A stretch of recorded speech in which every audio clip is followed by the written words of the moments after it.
2005, áreas de segurança. Hoje eu atuo diretamente com a parte de SOC, com a parte de inteligência para a proteção de empresas, né?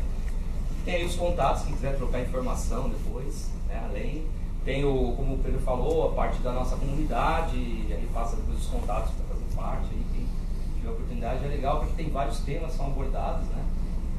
Muito bem, então, falando sobre malware, trazendo aí para a origem da coisa, malware, originado de malicious software, vocês já devem ter assim, ouvido várias e várias variantes referentes ao termo malware, né? Então, falando de uma forma simples e rápida, a parte de software que tenha sido escrita para causar danos a dados, dispositivos ou pessoas. Isso é assim, a forma mais simples de se definir o malware.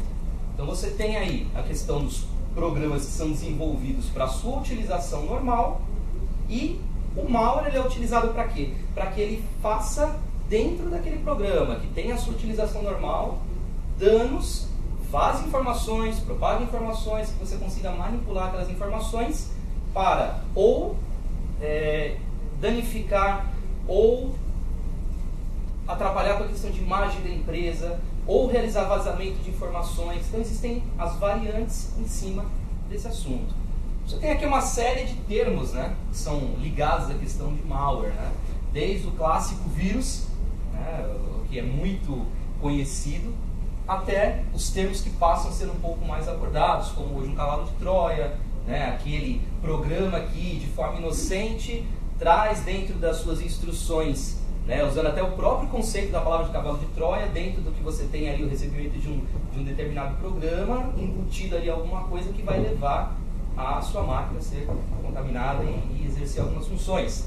A questão dos backdoors, onde muitas vezes, quando você tem essa aplicação desse tipo de programa, instala-se ali uma forma de conseguir, do invasor, da pessoa que fez essa ação, conseguir retornar novamente, né? Muitas vezes, na primeira ação, não existe uma detecção ou uma ação intrusiva onde a máquina para de funcionar, onde você, você percebe aquele tipo de ação e simplesmente é inserido, colocado ali um chamado backdoor para que seja utilizado novamente, né, em outra oportunidade.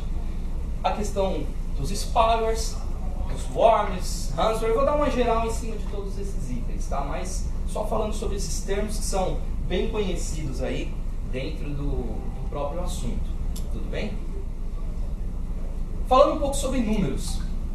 Na nossa realidade hoje, né, como eu coloquei aqui, você tem, no ano de 2018, no primeiro semestre, as pessoas tinham a expectativa de que poderia se diminuir, né, com campanhas de divulgação, com questão de conscientização, com a questão da aplicação de lei, poderia se ter uma tendência a diminuir a questão de propagação de malware, mas não, né? Você vê hoje que, por exemplo, num estudo aqui realizado pelo SonicWall, 5,99 bilhões de ataques de malware durante os 2 primeiros trimestres do ano, né? No mesmo período de 2017, registrou-se 2,97 bilhões.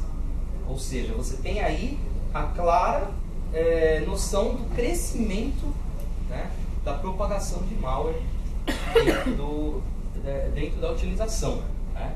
Então está mostrando aqui, ó, que uma análise em cima de 2018, o volume, né, ele, como está falando aqui, consiste no primeiro trimestre antes de cair para menos de 1 bilhão por mês em abril, maio e junho. Importante destacar que esses totais ainda eram mais do que o dobro do pesquisado em 2017. Ou seja, nunca contentar-se de contente. Ou seja, você pensa que realmente, por mais que você tenha informações, por mais que você passe a conhecer, a entender o conceito, você tem a tendência que continue crescendo, né?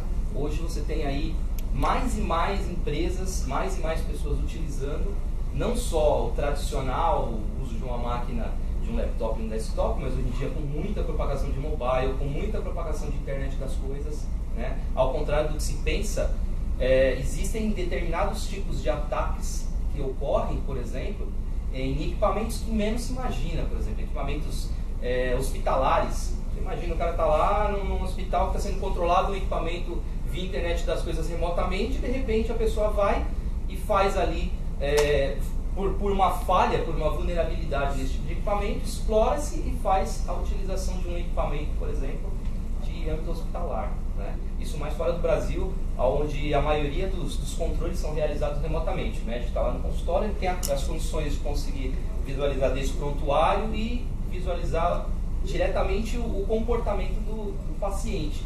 Então você imagina, a pessoa está lá com a dosagem de medicação, com a medição do que é feito, daqui a pouco aquelas informações são alteradas, né? O que pode vir aí a sofrer a pessoa ou o outro lado. Existe também o vazamento das informações para que isso seja utilizado de forma ilícita, né? Então hoje a propagação da questão de malware, ela abrange muito mais do que a questão especificamente do que nós tínhamos de o tradicional, né? Hoje em dia isso está muito mais aberto. Ataques direcionados para maximizar o impacto, né?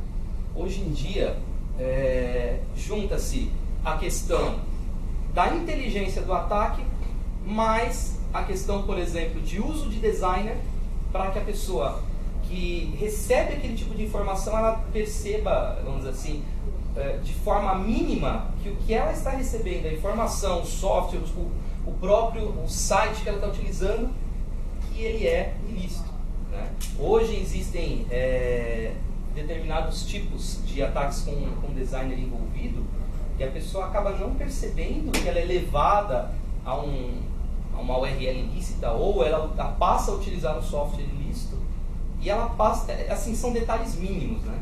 No começo eram coisas bem grosseiras. Você tinha até, eu não coloquei aqui, mas tinha até algumas brincadeiras com nomes, com coisas que as pessoas, que nós detectávamos, né? De erros grosseiros, mas hoje em dia não.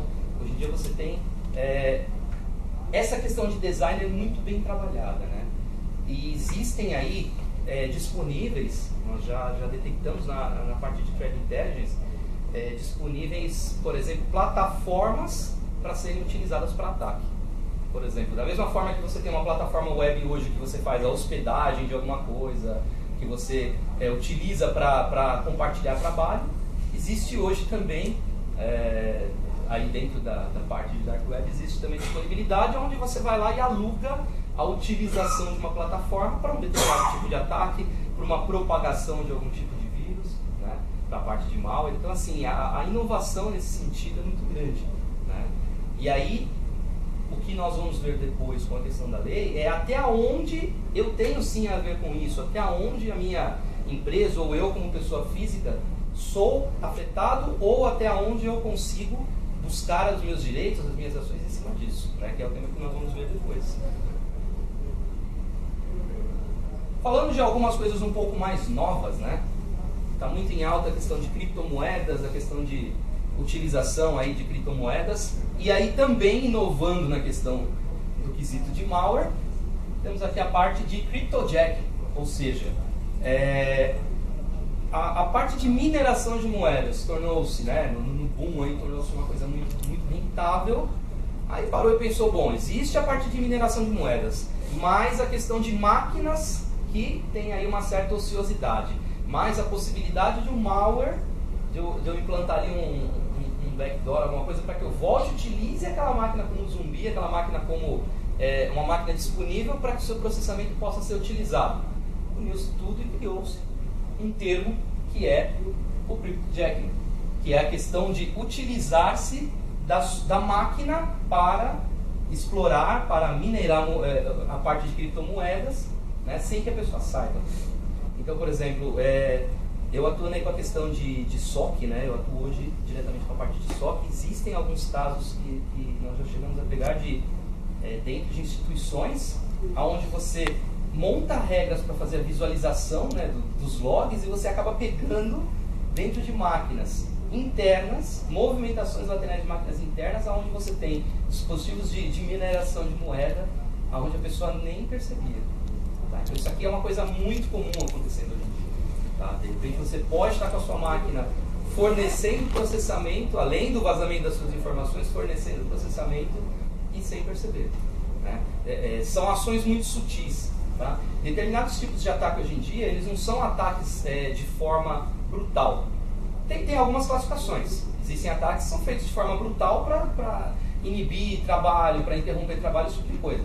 Mas os ataques um pouco mais orquestrados hoje, a questão de propagação, ela é feita de uma forma que você utilize o recurso e não mostre que você está utilizando. Quer dizer, quanto mais tempo eu conseguir utilizar aquele recurso, manter aquela máquina, né, sob o meu domínio, né, e utilizar o que a máquina oferece, quanto mais eu faço isso, melhor. Então esse é o conceito que é utilizado para determinados tipos de ataque. Né. Até aqui coloca-se que a grande predominância desse tipo de ataque é no Oriente Médio, na América Latina e na África. Né. E tem diversidades aí. Eu vou até falar daqui a pouco sobre um dos tipos de ataques que tem uma característica atual, que foi feito em cima de Latinoamérica, mais especificamente do México. Né? Vou falar daqui a pouco. Opa, o que eu fiz aqui? Ganhei um negócio novo aqui agora. E o nosso velho conhecido Ransomware. Né? Esse aqui teve um grande momento há uns tempos atrás, onde as pessoas achavam que agora sim encerrou esse tipo de ação, mas não. Né? Ao contrário do que se pensa, aqui ó, tiveram uma queda significativa de 645 milhões para 184 milhões entre 2016 e 2017, e agora, só nos 6 meses de 2018, já soma-se a quantia de 181,5 milhões de ataques. Né? Para quem não está familiarizado com esse termo, parte de ransomware, muitas vezes você sofre aquele tipo de ataque onde a sua máquina é dominada, ela é muitas vezes criptografada, isolada, e você é obrigado, ela é sequestrada, vamos para facilitar o termo, e você é obrigado a pagar um determinado resgate para que você tenha novamente os seus dados disponíveis. Tá? Isso entra na linha da questão dos malwares. Bem? Então, só para passar essa questão de números, ao contrário do que as pessoas tinham baixado um pouco a guarda, nós vemos que isso aqui tem hoje sim um volume ainda em alta. Tudo bem? Alguma pergunta até aqui? Alguma coisa específica? Tranquilo? Sem problema. Então, continuando. Na questão de inovações de malware. Muitas vezes os malwares eles eram classificados, eram detectados quando você montava os chamados casos de uso de monitoração. Né? Até eu vou falar um pouco aqui daqui a pouco, ele deve comentar alguma coisa sobre ciência, sobre ferramentas que fazem aí a função de detectar, de ter a capacidade de perceber o que você trafega dentro da sua rede e realizar aí o alerta sobre essa informação. Mas muitos dos casos eles levavam em consideração que você conseguia enxergar o conteúdo do que passava, via aquele tipo de anomalia com base naquele conteúdo e, legal, conseguia pegar. Só que, como tudo se inova, agora passam a se utilizar dados criptografados, tá? Para transferência de informações. Né? Aqui. A tendência acompanha o uso cada vez mais crescente. Em 2017 nós tivemos aí 68% das sessões foram criptografadas. Tá? Então assim, como se comenta, poucas organizações elas estão preparadas para que você tenha um tipo de ataque com essa característica e consiga fazer a detecção desse tipo de ataque. Então, hoje, inova-se a cada momento a questão da forma de se trafegar as informações, buscar as informações e vai agregando mais informações para que você consiga explorar cada vez mais e vazar essas determinadas informações. Tá? Aqui falando um pouco do chamado Dark Tequila, né? Uma foto. Foi tu que desenvolveu, né? É nada. Isso aqui quando eu fui no México, eu tirei essa foto no México. Aí eu lembrei que era do México, falei, vou pegar essa minha fotinha aqui, que eu tava com saudade dela. Isso aqui foi até engraçado, quando eu fui no aeroporto, no dia que eu fui, eu acabei olhando esse chapéu, falei, vou tirar uma foto para levar em casa. Aí eu fui, tirei a foto, aí a pessoa veio e colocou um chapéu, colocou outro e fez. Eu ia comprar lembrancinha só aqueles pequenininhos, pessoal de casa. Aí colocou outro, fez outro, aí eu falei, não, vou levar o chapéu. Aí eu falei, você vai levar esse negócio, vou. Aí fui eu no avião com aquele chapéu enorme, que eu levei na mão, né, tive que levar aquele... Chegou tão puto que desenvolveu o malware, né? Falei, não, levei. Chegou tão puto no Brasil que falou, agora que eu vou desenvolver o malware para detonar o México. Entendi. Por que eu coloquei a parte do México aqui envolvido? Porque o Dark Tequila ele é um dos tipos de malware que é desenvolvido e entregue em cima de campanhas de phishing utilizando os dispositivos USB contaminados. E o foco é Latinoamérica porque dentro das suas características internas ele faz a conversão de informações para que o atacante ele não perceba e ele receba utilizações até em idioma, né, idioma espanhol, idiomas utilizados em Latinoamérica. Tá? as características dele eu vou passar um pouco mais para frente, né? Tá aqui. Os atacantes acompanham o processo com cuidado de modo a evitar que as pessoas não são alvo da campanha sejam infectadas. Isso aqui é um pouco inteligente. O que ele faz? Imagina que eu tenho esse malware instalado na máquina. Tá? Ele foi lá, recebeu a informação, né? Eu falo assim, ele foi lá, tá? Mas a pessoa de forma incorreta foi lá e recebeu a informação, tem esse malware instalado na máquina.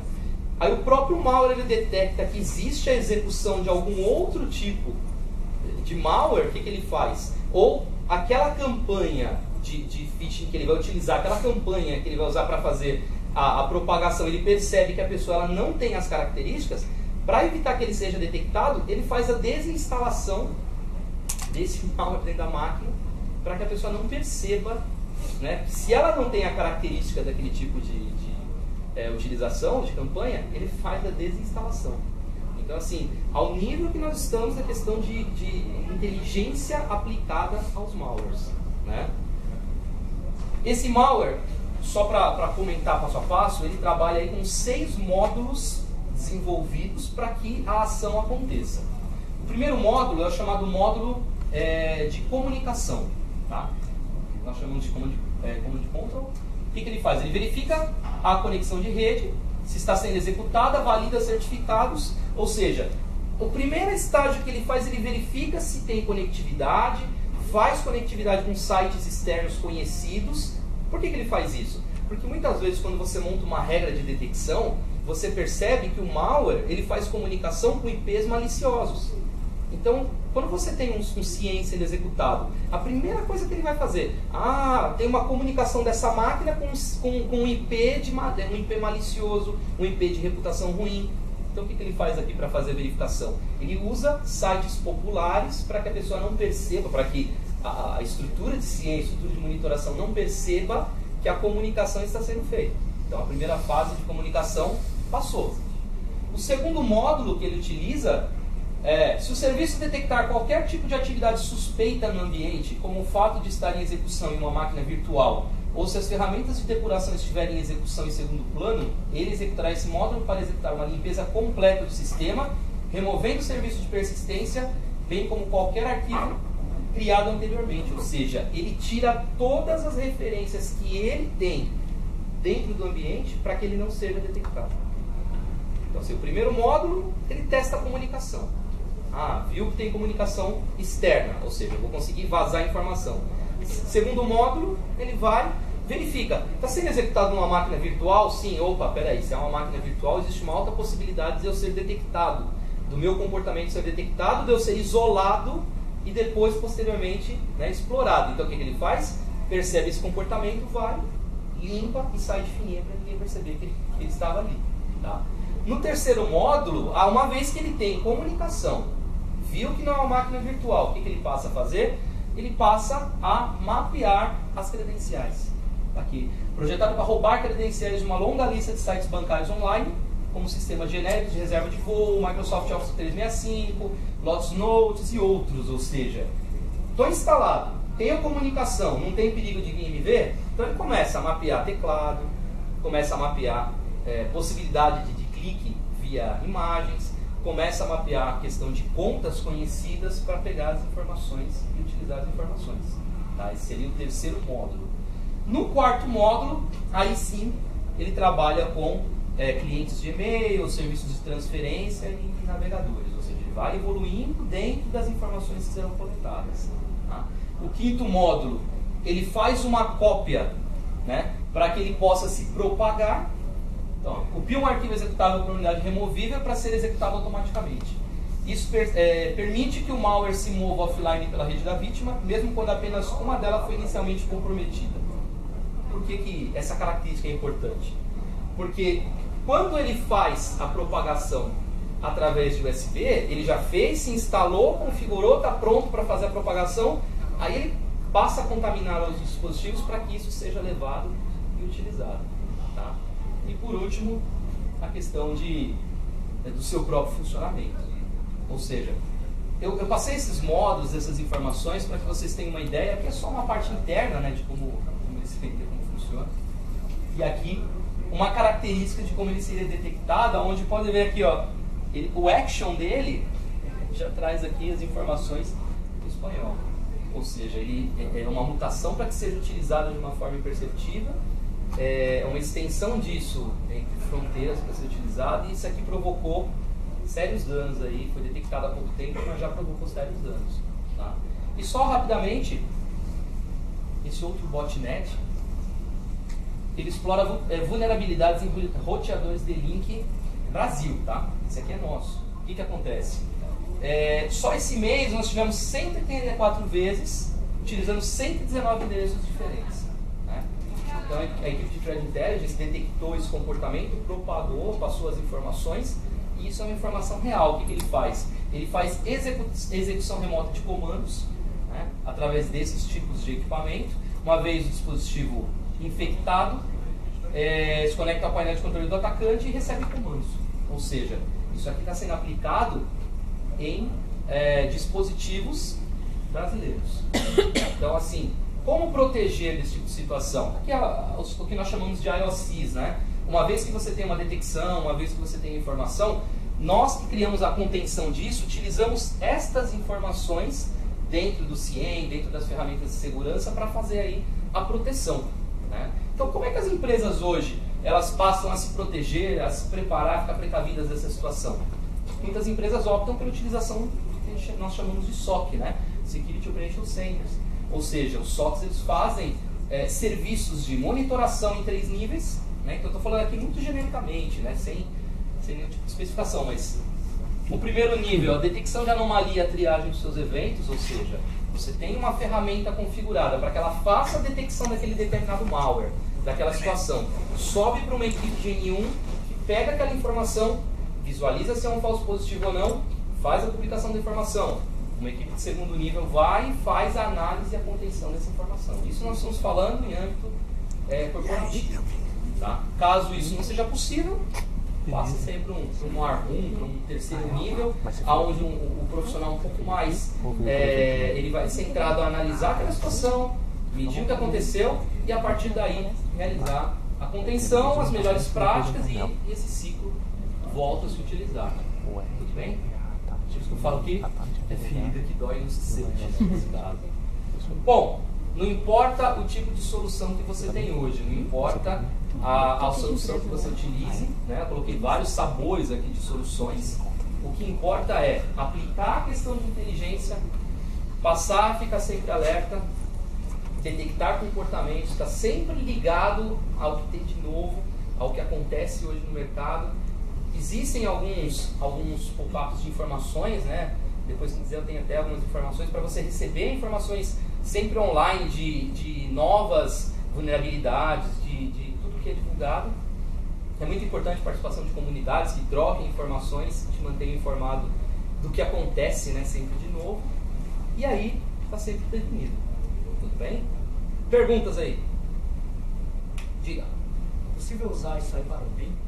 Porque eu quero monitorar meus funcionários dentro de uma empresa e eu queria saber dentro das máquinas dele o que eles estão fazendo. É possível alterar um código para isso?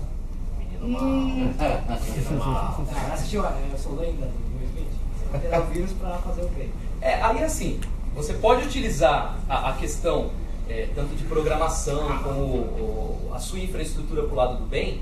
Aí vem a questão da lei de que até que ponto eu posso, até que ponto o funcionário, quando ele entra na empresa, ele assina que ele está ciente que está utilizando o equipamento que é da empresa e a ação que eu faço de monitorar aquele tipo de utilização, ela não é intrusiva, porque ele assina, ele está consciente que aqui não é um equipamento, da mesma forma que eu uso um telefone, da mesma forma que eu uso um outro tipo de equipamento. E partindo dessa premissa, você pode sim passar a fazer a monitoração das informações e utilizar essas informações. Aí até dá para explorar um pouco mais depois falando nessa questão. Mas sim, quanto à questão técnica da coisa, é possível, né? Você pode monitorar a utilização, evitar o vazamento de informação, né? Porque entende-se que toda a informação trafegada é uma informação da empresa, então você consegue fazer a contenção e a monitoração. Okay? Marcão, só complementando, teve um caso ano passado de um hacker que criou um malware exatamente para isso. Então ele sabia que tinha uma vulnerabilidade nos roteadores, aí ele falou assim, beleza, eu posso fazer a maldade, eu posso fazer o lado bem. Aí a reportagem, isso é público, tá? Ele blindou vários aparelhos de internet. Só que nessa boa ação dele gerou uma outra... Chega-se ao ponto de, eu tenho lá uma rede social, não vou falar nome nenhuma. Eu tenho uma rede social, que aí eu vou, acho uma pessoa legal e eu dou um print da foto dela. Você já tem a capacidade de ver que aquilo foi mapeado. Ou seja, para a questão...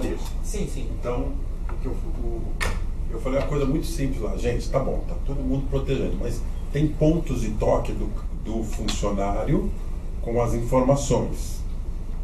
Tá certo? Ele pode tirar uma foto? Pode. E aí ele manda para o Gmail dele, não sei, manda para qualquer cara. O que interessa é que a informação saiu. Sim, aí, como é que eu... Exatamente, é vazamento de informação. A pergunta é, como é que eu tenho alguma solução para isso? Para a questão...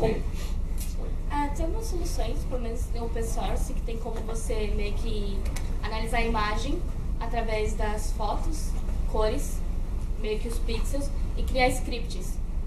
Aí, através desses scripts, você vê que aquela imagem baseada em alguma informação, você consegue meio que monitorar e ver que ela saiu da sua rede. Porque o que eu pensei foi uma marca d'água. Acho que tem até como distorcer. Mas aí você entendeu? Porque não, eu acho que tá todo mundo protegendo os porões, os ralos, tudo. Mas, aí aparece na tela lá... sabe a impressão que eu tenho? É o seguinte, você entra numa joalheria que é totalmente cercada, aí você compra a joia, bota na bolsa e sai na rua. É basicamente isso. Eu tenho um colega que criou um script em Python, para testar algumas soluções, e foi meio que uma brincadeira para ele encontrar nudes na internet. Então, toda foto que ele encontra com certa característica de pixel daquele tom de imagem, ele retorna o hash daquela foto e o endereço de onde está. Então, é basicamente isso que você consegue monitorar. Não em si para saber o que está saindo daquela informação, porque até a gente meio que teria que classificar esse dado, e para a gente classificar a gente teria que ter noção de como foi obtida essa informação. Meio que um pouco difícil de você ter. Eu acredito que uma das alternativas está linkada com quem está à frente daquela informação. Ou seja, a preocupação maior, tirar a foto vai acontecer. Não tem como a gente proibir tirar foto. Mas naquele momento, quem estava acessando aquela informação deveria ter acesso àquela informação. Você está protegendo também a questão da própria visualização da informação, ou seja, a questão é, se eu sei quem acessou, em qual momento, eu consigo prever se essa é uma pessoa que eu confio ou não, e aí eu monitoro outras coisas. É o seguinte, vamos colocar uma marca d'água em todas as telas. Porque aí, bom, se eu tirar essa foto, vão saber que a minha identificação, meu nome, meu IP e o horário. Aí o cara, vou pensar duas vezes, porque se ele quer fazer, porque ele também pode pegar o telefone, João, anota. É isso aí que eu falo. Eu vou te contar, tá escrito isso aqui, tá bom? Beijo, me liga, pré-pago. Também tem como proteger, acontece isso também. Tem uma outra monitoramento que a gente tem soluções até dentro da própria, da suíte, eu falar da IBM, que eu conheço, né? Que é exatamente para isso, para evitar, por exemplo, mesa de operações de vazamento de informações durante o processo de compra e venda. Então, na mesa de operações, fica monitorando a volta. Porque, só para você ter uma ideia, o meu gerente mandou meu gerente de banco, mandou uma tela, eu estou tirando para você, que eu não sabe, eu tiro foto, manda no seu WhatsApp. Manda no WhatsApp ainda. Manda no seu WhatsApp. Entendeu? Eu falei, caramba, então assim, estão fazendo. Nós fizemos uma pesquisa, as pessoas fazem por quê? Porque eles querem atender. E a maioria faz as coisas porque tem meta, não sei o que. Fiz lá, acabou, mandei, resolvi, acabou, não sei o que. Tá certo, faz. Mas agora com essa lei, 53, gente, vai ter muito processo. Porque se eu dou o meu carro para o cara tomar conta, depois de uma hora, eu chego, cadê meu carro? Roubaram, eu vou processar o estacionamento, não vou processar o carro. Não, mas quem roubou foi o meu funcionário. Gente, eu não quero saber, eu quero meu carro de volta. Então, e esses dados que estão lá, como é que ficam? Então tem muito ponto de vazamento. A gente se preocupa com uma porção de coisa, tá? E depois o cara... Isso é classificação de informação, tá? É uma outra etapa de proteção. Exato. Mas aí você classifica, aí deixa pra minha mãe tomar conta. Minha mãe vai trabalhar, vai vazar, pô. Vai vazar. Ela morreu, tá? É consciência mesmo. Alguém falou que atrás sobre conscientização. Conscientização, gente. Não adianta. Conscientização. O ponto mais fraco ainda é o usuário. Então, assim, eu acho que a gente... sistemas e mais sistemas. Agora o problema é o usuário. Existe a forma como ela falou, de encontrar. Olha, eu sou gerente de tecnologia há alguns anos. E não adianta. Então. A gente investe em tecnologia, ajuda muito, claro, a gente consegue restringir acessos às aplicações, criar perfis mais assertivos de acordo com as atribuições, mas não adianta. Tem que ter conscientização. Quer uma coisa fácil? Tem que ter conscientização e não é assim, você fazer uma cartilha e jogar na mão do cara quando ele faz uma integração. Não. Também. Concordo. Também. Mas assim, eu acho que de tempos em tempos você tem que fazer diálogo de segurança. Você tem que falar, olha, e aí, vamos lá. Hoje é um café da manhã para falar de malware. E bem didático, porque o usuário não entende o tecniquez. E assim, é muita experiência, não é fácil. É um grande desafio para as equipes. Eu falo isso para os meus funcionários. Então, o elo fraco da nossa vulnerabilidade ainda são os nossos usuários. Então, tem algum estudo de quanto vai ser as multas que as instituições vão receber por causa dessa nova lei? Sim. A gente vai falar depois. A gente vai comentar. Não, tranquilo. Eu tô aqui com a lei. Tô muito preocupada com ela. É o usuário final e tal. Mas eu acho que tem que mostrar, além da conscientização do jeito que ela falou, mostrar a pessoa de direito que está ali, a advogada, mostrar para o usuário, daquele que está fazendo, está vazando, o que vai acontecer com ele. Você sabe que eu tô com essa ideia na empresa, depois que eu tô participando de vários fóruns, e a ideia é trazer um advogado especialista para fazer uma apresentação para os funcionários junto com a área de tecnologia, para eles entenderem que não é a TI que está criando todo um circo, que é uma lei e que eles podem ser penalizados como pessoa física, inclusive. Mas essa lei não é de acesso a todos ainda. Não, tudo bem, mas é pelo vazamento. Mas a gente está estudando, inclusive, isso. Mas aí o vazamento ele já não é resguardado pelas políticas e pelo termo de confidencialidade que você assina quando você é contratado? Sim, mas... Por que eu falo isso? Enquanto CSO, a gente na época não tinha advogado, a gente tinha RH. E ocorreu um vazamento, entre aspas, na verdade a menina usou dados da companhia, numa seguradora, que 2 meses depois que ela usou aqueles dados, eles já estavam no site da SUSEP, mas naquele momento ela não podia usar aqueles dados que eram dados confidenciais. Hã? Você foi um Cabral, né? Uma mulher! Você tá falando não, pior que foi aqui em São Paulo.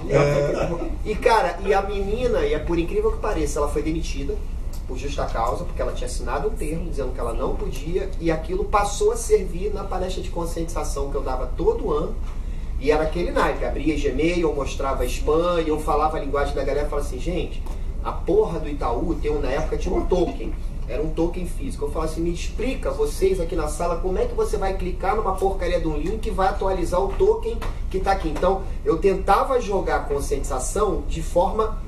como eu falo, eu escrevo artigo no LinkedIn para minha mãe ler. Se minha mãe, todos os artigos que eu escrevo no LinkedIn, a minha mãe aprova. Senão não adianta, porque a mensagem que eu mando para a comunidade é Dark Web, é GitHub, é uma outra coisa. O que eu publico no LinkedIn é para que as pessoas possam entender. Então, o elo mais fraco continua sempre o usuário, sempre será o usuário, porque é muito fácil hackear uma pessoa, é mais fácil hackear uma pessoa do que um sistema, até porque hoje os sistemas, quem desenvolve basicamente são hackers, tudo. Mas se você não impor uma condição e jogar de uma rádio peão, por exemplo, cara, desde que a mulher foi demitida, tirar foto na companhia era uma parada. Cara, não tira foto não, que o nego tá monitorando, velho. Não tira não, que o nego tá monitorando. Que não sei o que por quê. Foi mandado embora, ficou aquele puta bafafá, aquele puta... Mas nesse caso teve uma punição e a rádio peão tratou de fazer a comunicação. Exato. Beleza, e quando não tem? A gente teve 3 casos. A rádio uma peão foi funciona dessa, muito bem. A outra demissão foi papo de elevador. Um cara novo na empresa, tinha 3 meses. Porra, porque aquele cara é mó babaca, mó filho da puta, o cara tá atrás dele. Ai, meu Deus! E eu tava no elevador, eu olhei e falei assim, puta, deu merda. Mas não deu outro. O cara saiu, foi direto no 7º andar, falou, quero mandar fulano embora. E mandou o cara embora. Meu Deus! Por isso e aqui. E o outro foi que o cara, num treinamento, ele postou assim, porra, o fulano é um babaca, que não sei o que. Ele postou e apagou. Só que a gente pagava uma empresa para monitorar tudo que postava da companhia. E pegou. E aí quando chegou o relatório, não tem como dizer que não foi você. Com relação a essa questão de monitorar equipamentos fotográficos dentro da instituição, nós trabalhamos eu digo nós, porque eu também faço parte de uma empresa aqui de cibersegurança, nós temos um parceiro israelense em que ele tem uma solução contra sistemas de fotografia, onde ele detecta o Finder. Tá? O que é o Finder? Ele é um feixe de radiação infravermelha que todo celular ou câmera tem, que faz o foco. Então, quando a câmera dispara o Finder, esse sistema detecta e ativa a notificação. Tá? E tem muitas empresas em Israel que usam isso em cima do monitor. Já é uma linha alternativa. Pessoal, vamos da última comentário aqui e a gente está aqui com o tempo talvez meio estourado e vamos para a palestra do Ed e da Tati, tá? Basicamente a abordagem que o Felipe falou é uma das melhores que tem. De quando você lida com o usuário, o maior problema que a gente tem é que ele não sabe como as coisas realmente funcionam. E até ele se questionar do que está fazendo, vai tudo direto pro ralo. Então você mostrar como os ataques acontecem, maneiras de se prevenir e os impactos que geram para a empresa, e ele ter uma ciência de tudo que está acontecendo, já é uma boa conscientização, porque não adianta nada eu passar um treinamento para ele e falar, isso daqui é um brute force, e não mostrar para ele como acontece um brute force, como as pessoas mal intencionadas podem utilizar isso e como utilizam isso não só em questão de empresas, em si no dia a dia, numa vida, como o atacante realmente pensa e como as coisas realmente funcionam. Porque depois que você passa essa visão para ele, ele vai se questionar em tudo que ele faz. Se ele vai clicar no link, se ele não vai. Recentemente eu fiz uma campanha de phishing na empresa que eu estou trabalhando e depois de lançar 20 minutos depois, eu tive uma resposta incidente, tipo, sensacional. Eu dei risada na hora, até brinquei. Eu falei, isso é bom. Porque algumas pessoas clicaram e já mandaram e-mail falando, putz, cliquei num link horrível, não sei porque eu cliquei, mas eu não sei o que está acontecendo. E outras pessoas se questionaram, tipo, por que eu tô recebendo esse e-mail? E, tipo, vieram bater em cima de mim. Eu falei, tá, isso é legal, isso é bacana, então todo mundo tá ciente das coisas que estão acontecendo. Para só pensar, pelo menos, né? Isso é legal.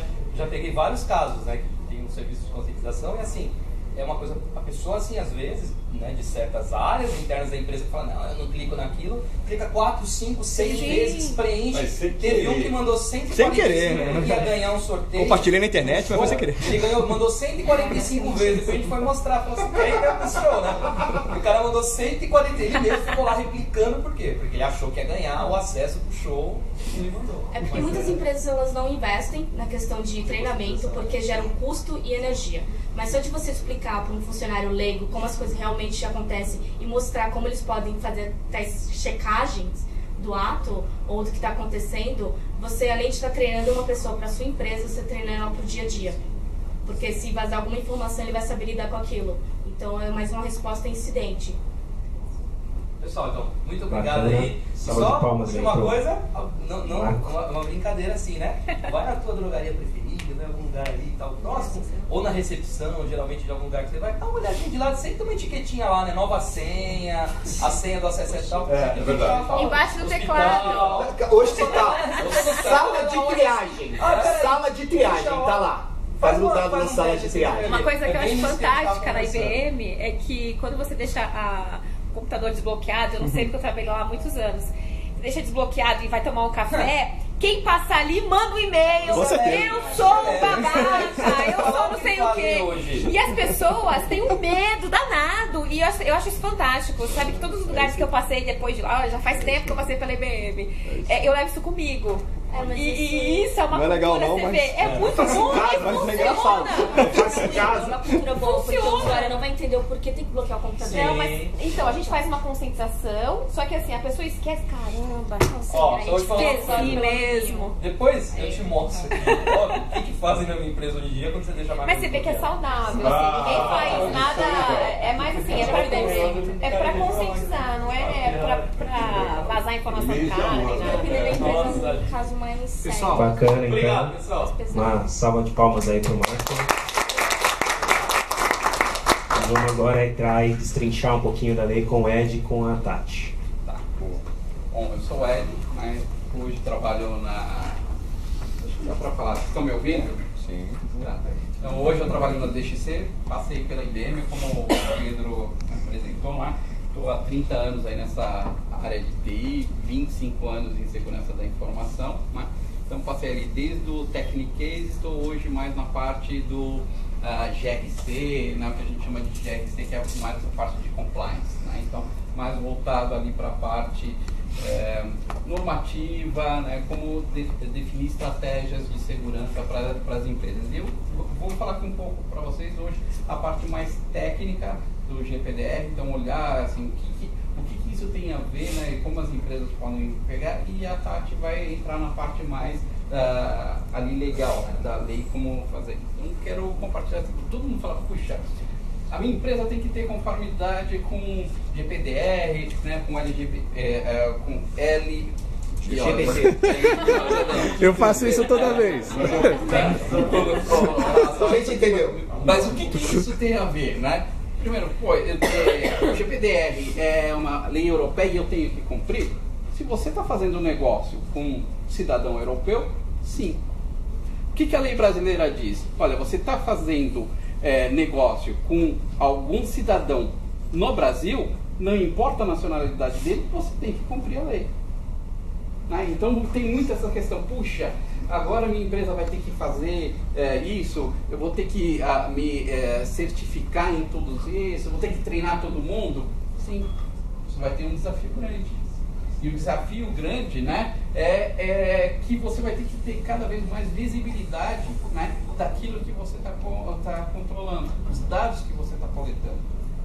E um desafio maior é que você vai ter que, além de ter maior visibilidade, você vai ter que dizer para o teu usuário, né, o que você vai fazer com aquela informação. É a grande sacada das leis, né, de privacidade é o seguinte, olha, para que eu estou coletando essa informação? Quanto tempo eu vou usar essa informação? Aquela brincadeira que a maioria das empresas faz assim, pô, vou coletar aqui um monte de informações, vou trabalhar, fazer uma série de coisas e vender essa informação, agora não pode mais.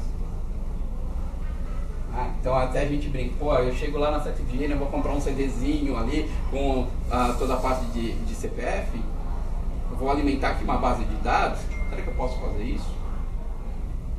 Como existe aquele CD, né, ali na Santa Ifigênia que você paga ali R$20 e tem informação de todo mundo. Né? Isso vai se aplicar também para o governo. Né? Então existia uma questão ali, puxa, a legislação ela está muito focada nas empresas. Não, ela está pegando, né, todo mundo que trata com dado pessoal, e a gente vai discutir alguma coisa. Aí vocês estavam perguntando, puxa, né, tem alguns números, né? Uma pesquisa que foi feita aqui, eu não tenho exatamente a fonte, mas eles falam que recentemente, né, a lei de privacidade na GDPR, ela está em vigor desde maio, né? Se você perguntar, puxa, está todo mundo pronto? Não. Menos que 31% das empresas, né, estão preparadas para atender aí os principais requisitos da lei. Um outro estudo mais econômico, né, que comenta o seguinte, que pegando só as empresas que estão ali na Fortune Top 100, né, no Top 100, né, elas têm um potencial de multas que chega a 1,1 bilhão de dólares. As multas, né, para o GDPR, né, elas podem chegar a 20 milhões de euros ou 4%, né, do faturamento global dessas empresas. Ah, mas se minha empresa, né, tá aqui no Brasil, eu faço alguma coisa, posso ter essa penalização? Você lidar com dado de cidadão europeu, sim. Aí tem uma outra questão que o pessoal pergunta bastante, e até pedi a ajuda da Tati para comentar. Puxa, e como que fica aquele caso que você tem, né, um cidadão com dupla nacionalidade? E aí, eu tenho que proteger, não tenho que proteger? Se você, tem muito aquela questão de interpretação. Se você for interpretar o cara como eu, ítalo brasileiro, tem que proteger. Como que eu vou saber? O cara, quando está entrando lá a informação, ele se considera como sendo, né, tem dupla cidadania? Então são algumas questões que a gente vai começar a pensar de novo em relação ao negócio, né? Uma coisa que eu acho que é extremamente importante, e aqui no Brasil acho que a lei vai ajudar bastante, né? A gente vê muito notificação de vazamento de informação ou de violação de vazamento das empresas lá fora. Aqui no Brasil a gente não vê. A GPDR diz que você tem até 72 horas após a identificação do vazamento para comunicar. Comunicar o mercado e todo mundo que foi envolvido. Tem que reportar para todo mundo. Para quem teve seus dados comprometidos, tem que saber. Né? E é uma legislação extensa, mais de 200 páginas. O Pedro aqui disse que leu, né? Ali a legislação, li, tudo isso. E hoje cedo importei pro Watson, porque é chato pra dela. Eu preciso de uma ajuda. Você está falando de 72 horas, mas tem um monte de empresas que não sabem nem que vazou a informação. Esse aqui é o ponto. Esse que é o ponto. Vai tomar multa. Como que eu vou identificar que teve vazamento? Muitas vezes o que a gente percebe é que você só sabe que teve os dados vazados e comprometidos quando um terceiro te avisa. Muitas vezes o que acontece é o seguinte: quem teve seu dado comprometido que vai lá e avisa, aconteceu alguma coisa aí, o dado que estava aí vazou. Mas no caso do Banco Inter, por exemplo, ele foi avisado 3 meses antes da vulnerabilidade, né? E não tomou providência. Eu acho que aí a lei não existia. Mas eu acho que aí que a lei vai fazer um enforcement. Né? Então você vai obrigar que essa pessoa tenha. E vai ter a responsabilização, que a gente vai comentar um pouquinho mais lá na frente, né? Que é ali, você tem que ter um total, uma pessoa que vai ser responsabilizada, né? Que vai ser uma figura, vai ser um diretor. Né? Na lei a gente está chamando de um DPO, que é o Data Privacy Officer. Isso. Então esse cara normalmente é o seguinte, é o cara que vai colocar lá esse pescoço na guilhotina. E o que a gente vem percebendo é que existem outras regulamentações que estão colocando isso. Né? Banco Central também, para quem é aqui do mercado financeiro, o Banco Central também colocou a resolução de cybersecurity também. Você vai ter que ter um diretor que vai ser o cara que vai colocar a cabeça lá na guilhotina. E vai ser responsável por isso. E a gente percebe que a legislação, né, e as regulamentações, elas estão começando a se fechar. Quem não tinha a preocupação de cybersecurity, agora vai passar tudo. Queria fazer uma pergunta. A questão do DPO. A maioria das empresas, quando tem um cargo de CISO, CEO ou gerente de TI, o que vai implicar a GDPR com a LGPD de você colocar uma pessoa não técnica para estar respondendo como Data Privacy? Uma das coisas que até tinha comentado com a Tati aqui é o seguinte: tem que ser uma pessoa que vai conhecer o negócio muito bem. Quais são as implicações que isso vai trazer para o negócio? Será que tem que ser uma pessoa técnica? Então pode ser um cara de negócio, mas não vai ser um cara de tecnologia. Ele vai ter que ser muito bem assessorado. Porque ele vai ter que entender legislação, vai ter que entender negócio e vai ter que entender tecnologia. Hoje, eu disse, se você perguntar assim, vai ter que ser lá uma espécie de super-homem que a gente não tem esse tipo de coisa. Se a gente parar para pensar, quando a gente fala em tecnologia ou segurança, a gente não tem um cara de business. O cara que conhece o negócio, a gente tem um cara que conhece tecnologia. Sim. E a gente entra com governança, a gente vai acabar caindo em três processos. Pessoas, processos e tecnologia. Sim, exato. Então a gente não tem um cara especialista do negócio junto com segurança ali. A gente só tem um cara de reporte de segurança e um cara de reporte de negócio. E como que vai ficar essa questão? Qual é o cara especializado para estar respondendo? Ou pode ser qualquer cara, que não importa, ele só está ocupando o cargo, pode reportar questões de auditoria. Hoje a gente não tem essa figura. Eu acho que esse é o principal desafio. Né? Não existe esse skill. A gente vai ter que aprender, vai apanhar muito, vai ter que aprender e vai ter que moldar esse profissional. A lei determina que seja qualquer pessoa. Não especifica. É livre. Só fazendo um paralelo, um dos nossos clientes é um TRA, né? É um terminal de recebimento alfandegário, que fica em Santos. Lá eles têm uma pessoa, o cara trabalha nessa empresa, acho que há mais de 30 anos, ele não é mandado embora, ele é amigo do diretor, é amigo do presidente, e ele é quem assina como fiel depositário do TRA. Qualquer evento que tiver lá, de roubo, de ação policial, ele é notificado e é ele que vai para a delegacia. Então, eu acho que a figura do profissional que vai passar a existir por causa das novas leis vai ser como ele. Porque nesse caso ele já conhece todo o processo da empresa que está há muitos anos. Para quem não conhece, está sendo contratado agora, vai ser uma grande questão. Está entrando tipo um escuro. Essa interpretação de que realmente os dados tinham um valor representativo. A GDPR ela foi aprovada em 2016, então ela não é uma lei super nova. É que ela passou a entrar em vigor só agora em maio desse ano. Por isso que esse tema está tão na moda, porque a GDPR está aí e precisa ser cumprida. E a LGPD já está em discussão no Brasil há 8 anos, então só depois de 8 anos que a gente conseguiu aprovar uma legislação e concatenar tudo, porque eram vários projetos separados. Então não é um tema super recente, é que na verdade está bombando agora e a gente precisa cumprir essas coisas agora.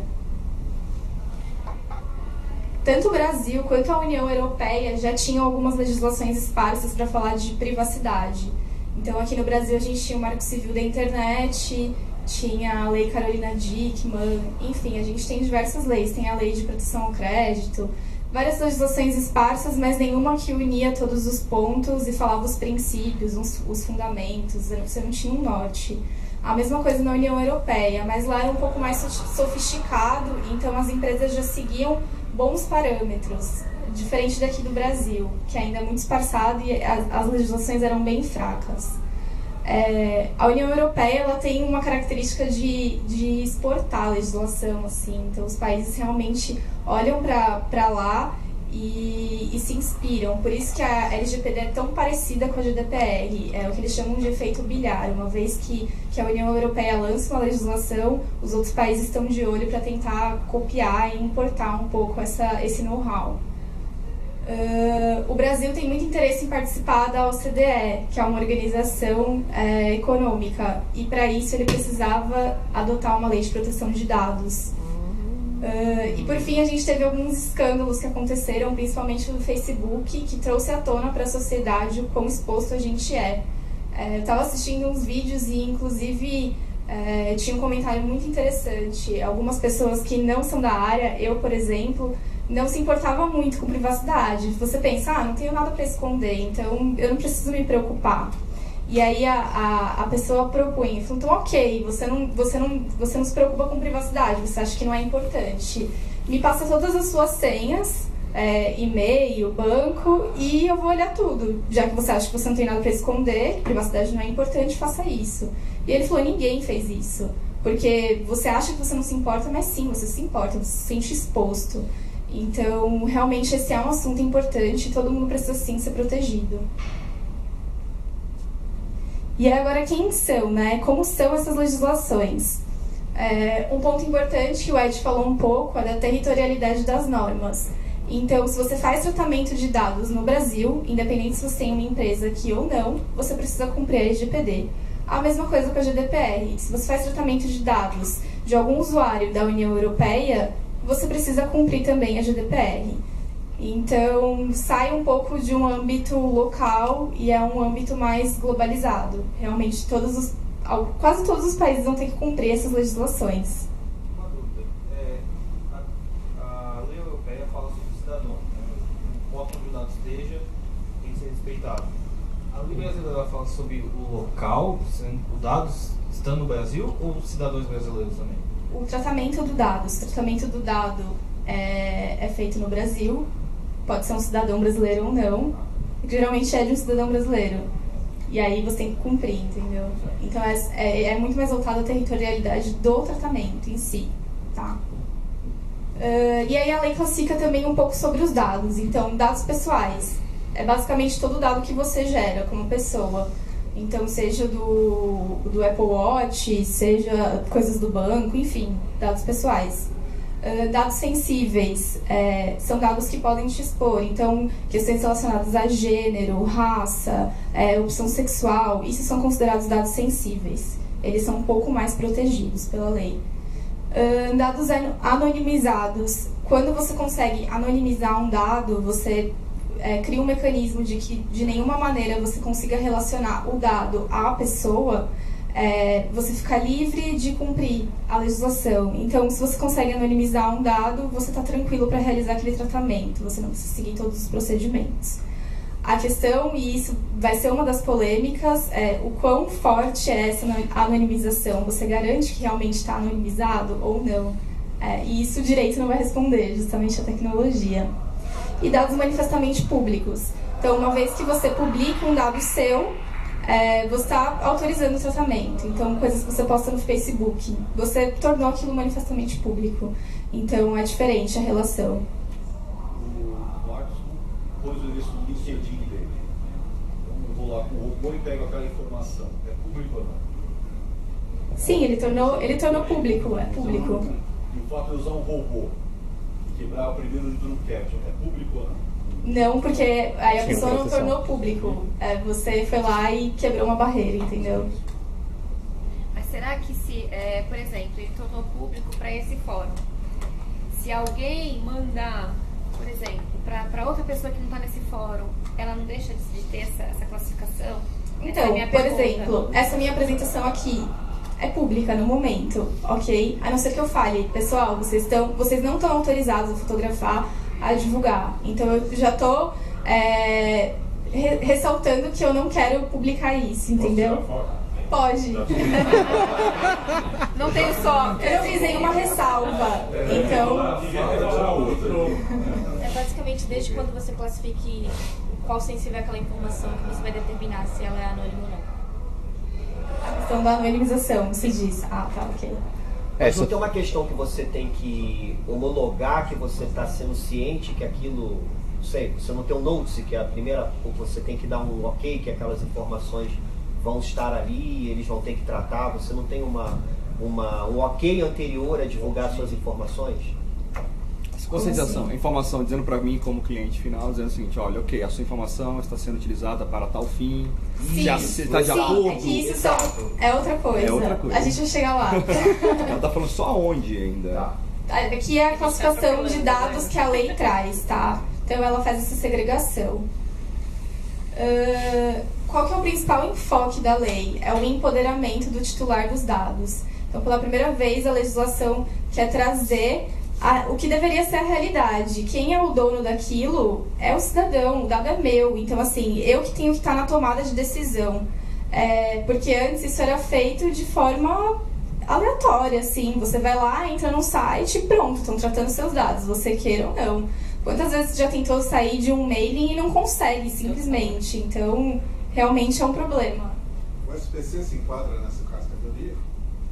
Tem algumas disposições específicas para crédito, assim, cadastro positivo. A lei trata exatamente sobre isso. E é uma das polêmicas também a questão do cadastro positivo. O que você acha que vai virar?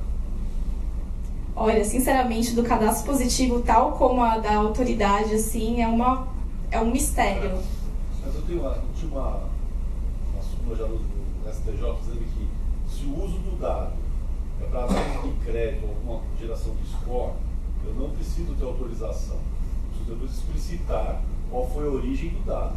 Agora, se é para criação de uma base de dados para fazer um day, para fazer venda, aí eu preciso do opt-in. Isso foi postulado ou não? Não, na verdade isso foi discutido muito no projeto, inclusive, né, da questão do cadastro positivo. E aí eles tentam trazer quais são as regras para o cadastro positivo. Então você tem que ter a opção de querer estar no cadastro positivo ou não, né? Eu não posso ser simplesmente obrigado a estar lá. Hoje todo mundo tem um score, mas eu tenho que ter a opção de não querer ter um score. Só que isso também não pode me prejudicar. Então é um impasse muito grande que a gente encontra na legislação. Porque se eu falo, olha, eu não quero fazer parte de um score, mas aí eu vou querer pedir crédito em algum lugar, eles não vão me dar porque eu não tenho um score. Então, assim, acaba criando um impasse. Mas é isso, você precisa dar um empoderamento para a pessoa, ela precisa poder decidir se ela quer estar ali ou não, entendeu? Se ela quer usar o dado para aquele fim ou não. Porque você não pode simplesmente deixar indistintamente o dado ser tratado, se a pessoa não concorda com aquilo. Mas no caso, por exemplo, uma pessoa que optou por não pertencer a um score e ela vai numa, vamos dizer, Casas Bahia, dando nome ao coisa, e lá ela não consegue crédito para comprar a geladeira. Tá caro pra ela. Ela não pode mover um processo contra os Casas Bahia por discriminação? Não necessariamente ela vai precisar mover um processo. Tem outro ponto da lei que eu vou falar mais lá na frente também, que é a revisão de decisões automatizadas. Ela vai poder pleitear isso de acordo com a lei, para que uma decisão que antes era automatizada, então baseada no score, seja feita por uma pessoa física. Então, uma pessoa física vai ter que analisar o crédito dela e saber se ela concede ou não. É basicamente essa a solução. Mais fácil do que processar, porque processar no Brasil, infelizmente, é muito moroso. Ou seja, eu vou estar sempre carregando um advogado do meu lado, é isso? basicamente. Pessoal, vamos voltar para a faculdade. Voltar para a faculdade. Virar advogado nas horas vagas, Como que a LGPD entra na questão de acesso? Por exemplo, hoje, passei no Habitat, você tem cadastro aqui, você não tem. Fiz o meu cadastro, subi aqui no prédio, 10º andar, e na hora de voltar eu posso pedir para revogar meus dados, porque na questão de oposição à revogação do tratamento e das informações armazenadas eu posso pedir, eu estou por lei. Pode. Você pode. Então, pode. E qual impacto vai gerar nas empresas? Porque todo prédio que a gente passa, a gente tem que se identificar a questão de gerenciamento de acesso. Sim, acho que é uma questão de segurança, sim. Mas você pode simplesmente pedir se opor ou revogar. Tem uma questão muito interessante que também vou falar um pouco de polêmicas dos serviços gratuitos. Então, é um serviço que ele fala que é gratuito, mas mediante fornecimento de dados. Isso a lei já passa a proibir. Ela fala, você não pode condicionar a prestação do serviço ou fornecimento de um produto a partir do fornecimento de um dado. Então, se você simplesmente não quiser fornecer um dado, você não pode vedar o acesso àquele serviço. O que é muito complexo, se você for pensar. Eu, por exemplo, trabalho na Cabify, não sei quem usa aí Cabify, Uber. Como que você vai impedir a pessoa de... Você vai falar, você é liberado para usar o aplicativo, só que você não fornece dado nenhum. Isso é muito complexo também. Você precisa de algum dado daquela pessoa para fornecer o serviço, mas ao mesmo tempo você não pode colocar essa imposição. Então a questão é, como que isso vai ser tratado? Né? Como que os juízes vão compreender isso? Eu estou vedando? Eu tô limitando o acesso ao meu serviço mediante o fornecimento de um dado ou não? Né? Então tem esse ponto. A gente vai eventualmente formalizar o que é o legítimo interesse, porque é um tópico que está na lei que permite que eu faça alguma coisa que, teoricamente, eu posso justificar sem me basear na lei. Por exemplo, regulação da proteção do crédito. Por exemplo, no Cabify, eu preciso do dado da pessoa para poder confiar nela e mandar um motorista. Eu posso pegar o consentimento mais o legítimo interesse, mas é que eu não vi nenhuma regra pautando exatamente o que é isso. Sim, não pauta, é muito amplo, assim. Então, na verdade, você vai ter que sustentar um bom discurso e explicar o porquê que você está tratando aquele dado por legítimo interesse, né? E vai ter de pessoas processando as empresas baseado nessa lei, os advogados vão ganhar muito dinheiro. É só isso que eu... Só que o judiciário não é tão rápido assim, não vai ganhar tanto dinheiro, não vai ganhar tanto dinheiro assim. Vão achar brechas em tudo quanto é coisa para poder falar, tá bom, eu tive que fornecer meu cartão de crédito para usar o Uber. Eu vou processar, agora eu vou tirar dinheiro da Uber. Então, assim, eu acho que tá muito, como você falou, tá muito aberto.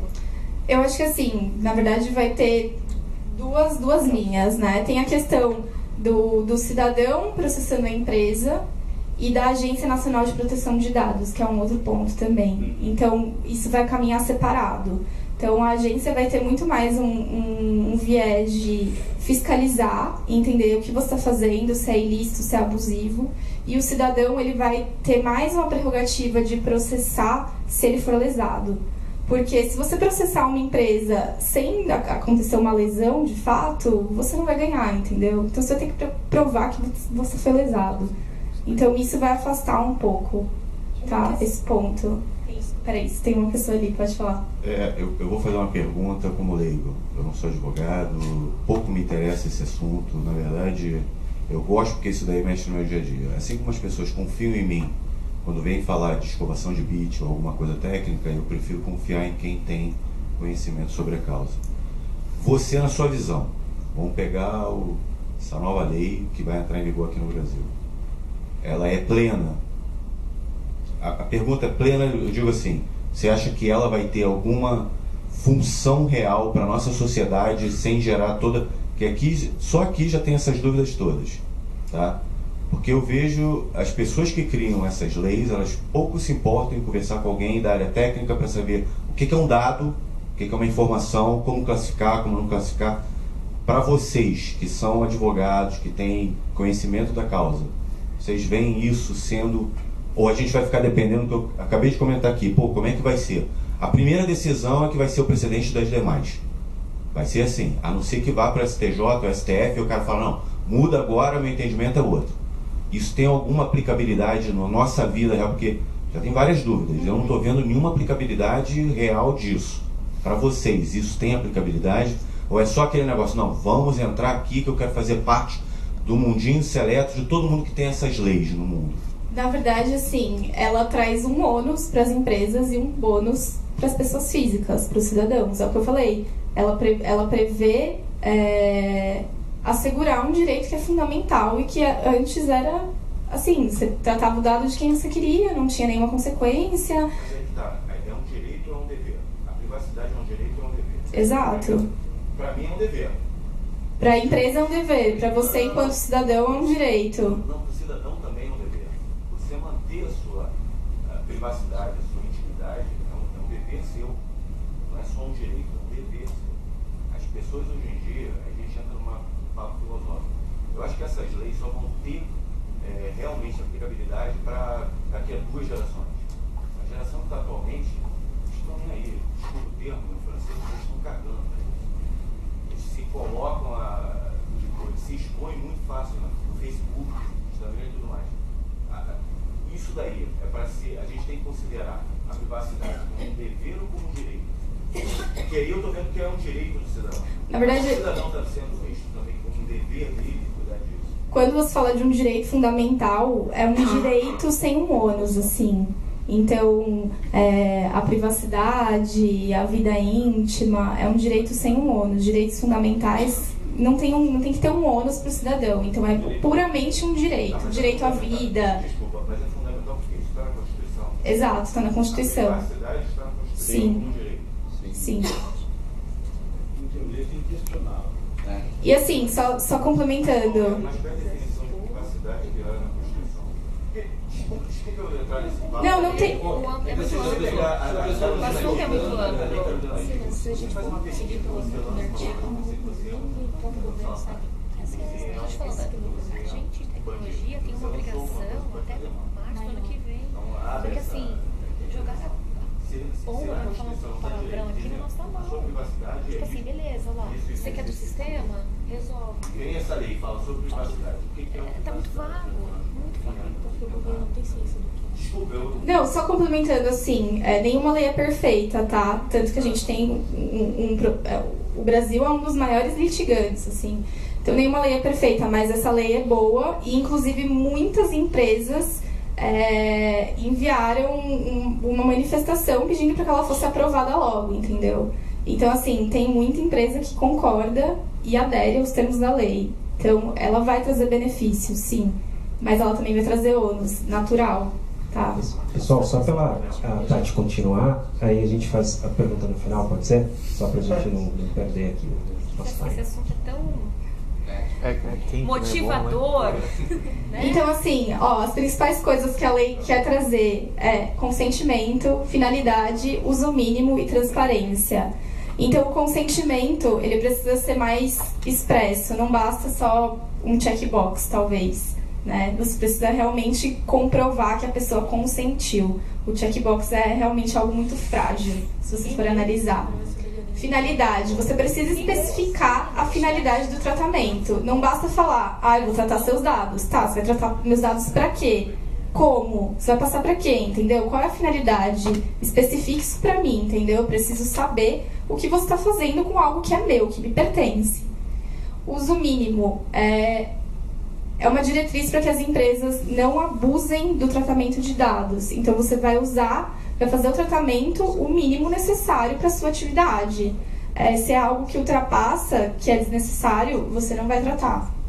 E transparência, você tem que ser transparente com o que você está realizando. A transparência está muito ligada com a finalidade. Se eu especifico a finalidade, eu estou sendo transparente. E também com a questão de vazamento lá para frente, que eu vou falar um pouquinho também. E muito ligado à questão de empoderamento é a possibilidade de oposição e revogação. Então, a oposição, você fala, eu não quero que você trate meus dados. Então, você não chegou a tratar ainda, você está se opondo àquele tratamento. E a revogação é uma vez que já foi tratado e você não quer que trate mais. Isso se aplicaria ao censo? Não, pesquisas, estudos não se aplicam, tá fora. Quer dizer, o governo então continuou com os dados todos? Para fins de pesquisa, sim. Para outros fins, não. Não só o governo. Não só o governo, exato. Público e privado. A Polícia Federal vai pegar os dados digitais lá também. Mas é A que festa o da Globo continua. O censo não seria classificado como dados anonimizados? Sim. Porque quando eu respondo censo, eu Também. não digo que é a Cristiane. Eu digo que é uma mulher de tantos anos, não vou dizer Mas ainda aqui, que não fosse- que tem tantos filhos, Ainda que não mora em tal fosse- cidade. Aí eu acho que entra na categoria de dados anonimizados, se eu não estou errada. Ainda que não fosse anonimizado, por ser fins de pesquisa, poderia. Poderia. Entendeu? Mas Então, o que mais? Portabilidade e intercâmbio. Então, por exemplo, eu tenho vários... Isso é muito aplicável a streaming. Então, eu tenho conta no Spotify e eu quero que todas as minhas playlists vão pro Deezer. Então, o Spotify vai ter a obrigação de fazer a portabilidade de todos os seus dados pro Deezer. Isso se aplica a qualquer tipo de concorrente, TIM, pra Claro, enfim, tudo que vocês possam imaginar. Vai ser obrigada essa portabilidade entre as empresas. Esta é uma particularidade nossa, a parte da portabilidade de intercâmbio, ou a GDPR também? Também tem. A questão do intercâmbio. Então, a troca de dados entre países. Essa é um dos pontos também porque a LGPD saiu um pouco depois da GDPR. Porque para você fazer a troca com países que aplica a GDPR, você precisa ter uma lei em nível semelhante a ela para poder fazer esse intercâmbio com os países de tratamento de dados, de base de dados. Mais algumas obrigações. As empresas vão ter que fazer mapeamento do uso, relatório de risco e reporte de vazamento. Então, você vai precisar muito de uma pessoa que entenda realmente da base tratada para fazer tudo isso e apresentar. Sanções. Quais são os tetos previstos? Tá? Aqui a gente fala de teto, pode ser proporcional, pode ser minimizado, enfim. Na GDPR são 20 milhões de euros ou 4% do faturamento e a LGPD são 50 milhões de reais ou 2% de faturamento. Quem vai estipular isso aqui no Brasil? A agência. E aí depois eu vou trazer uma polêmica para vocês. Tudo é polêmico. tudo é muito polêmico. E pra onde a gente vai agora? Numa corrida contra o tempo, basicamente. Porque a GDPR, ela tinha 24 meses para o que a gente chama de vacatio legis, que é para a lei entrar em vigor. Então, lá na União Europeia, eles tiveram 2 anos para se adaptar, sendo que eles tinham um arcabouço jurídico muito mais forte. E aqui no Brasil, a gente só tem 18 meses para se adaptar. E a maioria das empresas não está compliant e não sabem como fazer. Então, é um tempo bem curto. Para onde mais a gente vai? A gente precisa de uma mudança de mindset imediatamente. E fazer o que o Ed falou do Privacy by Design. Você precisa pensar na privacidade a partir da concepção do produto. Então, a gente precisa mudar o mindset. Não dá mais para tratar dados de forma indiscriminada.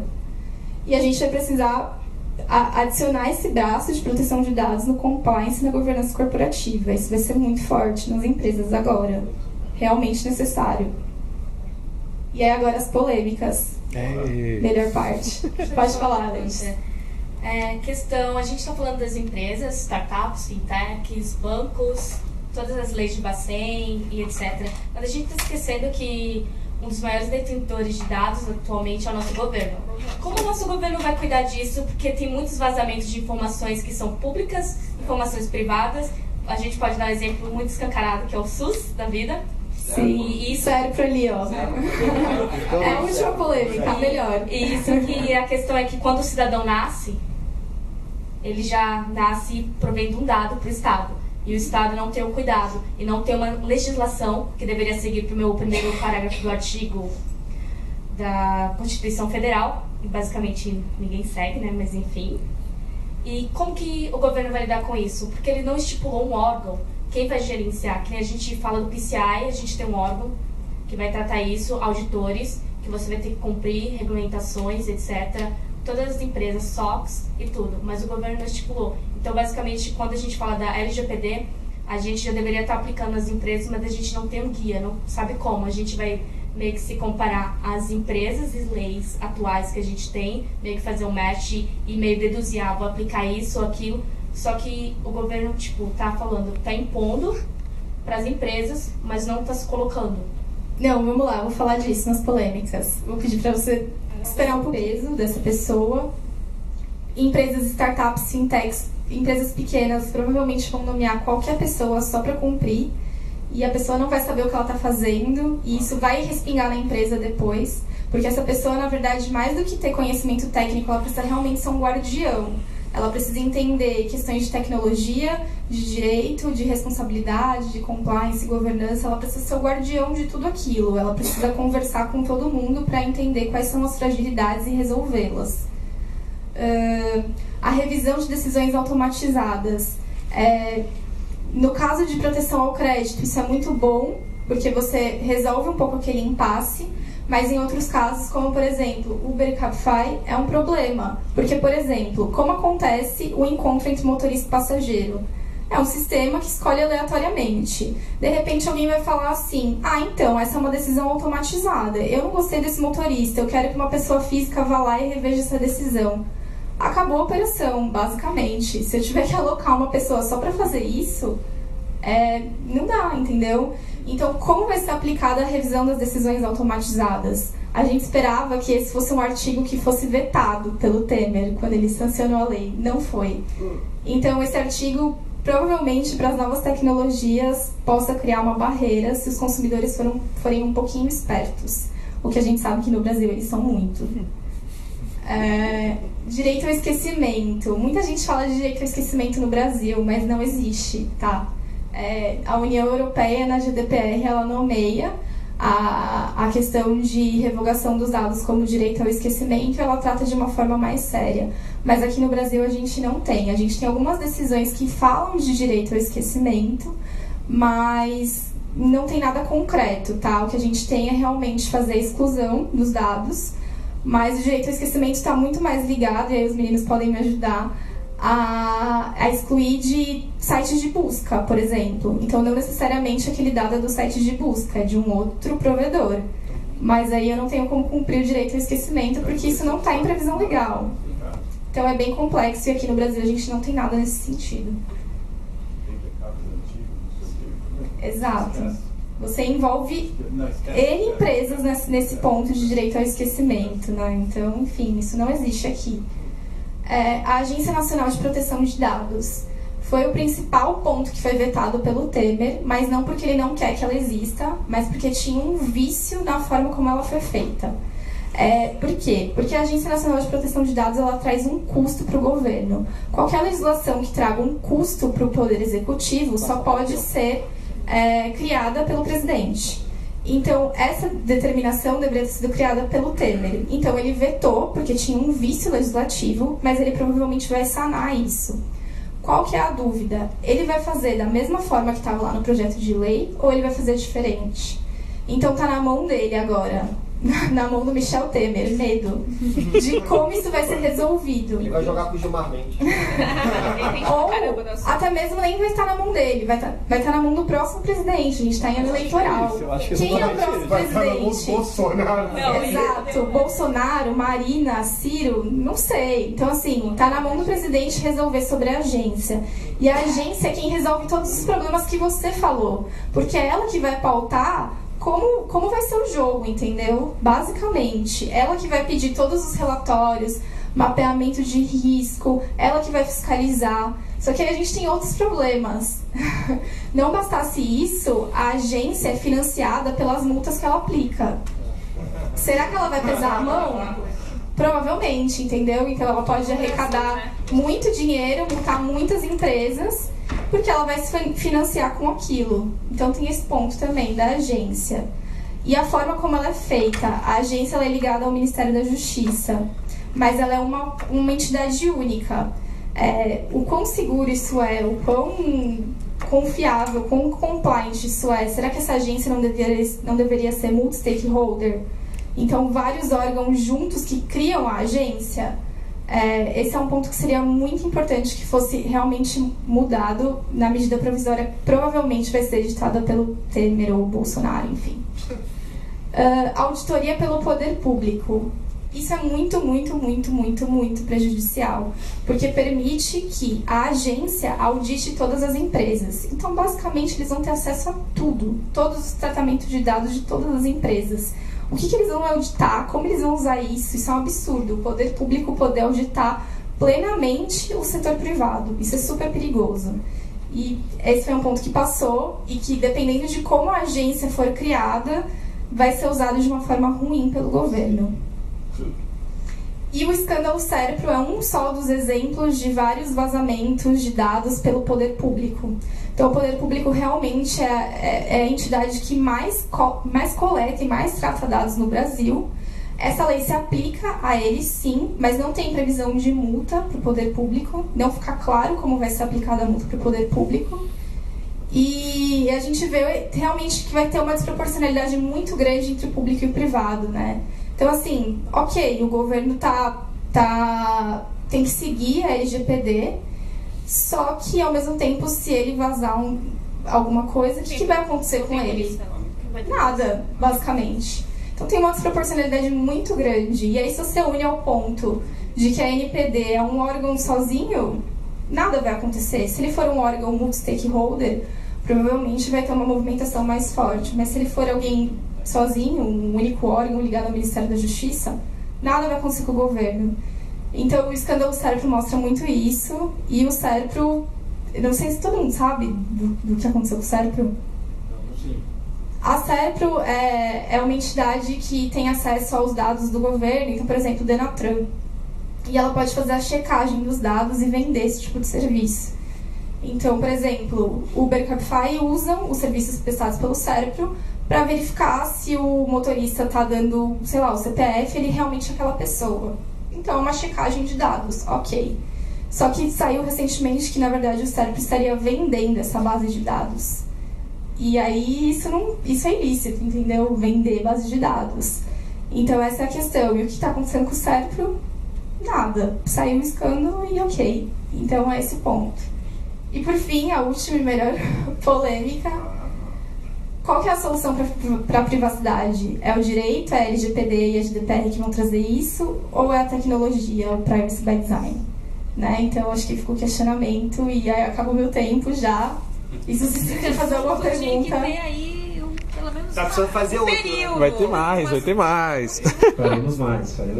Cara, o próximo eu sugiro a gente fazer na IBM que não tem firula de horário. Vai daqui até as 9 mesmo? Na IBM Vamos profissional dos laranjas aqui. Não, o laranja não, porque no fim do dia quem vai responder é a empresa. E no fim do dia a pessoa física... Vai para uma pessoa, alguém tem que ser preso.